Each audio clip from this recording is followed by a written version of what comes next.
Достар, баршаңызға сәлем. Бүгін сіздермен 8 килоға дейін салмақ тастататын диета туралы сөйлесетін боламыз.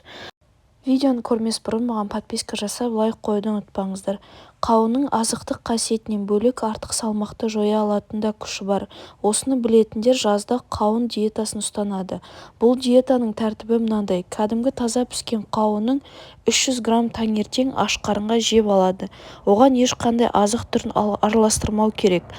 Ал түстікте тамақ ішуге болады, бірақ оны қауын жегеннен кемінде 3 сағаттан аса уақыттан кейін қабылдау қажет.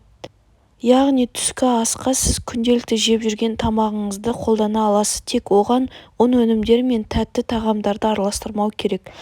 Ал кешке тағы да ештеңе қоспай тек қауын жейсіз. Осылай бір ай бойы жалғастыру керек. Осындай диетаны ұстаған адам бір айда 5-тен 8 килограммға дейін салмақ тастай алады. Әрине, мұндай диета көзді жұмып кірісіп кетпей, өзіңіздің физиологиялық ахуалыңызды есепке алыңыз.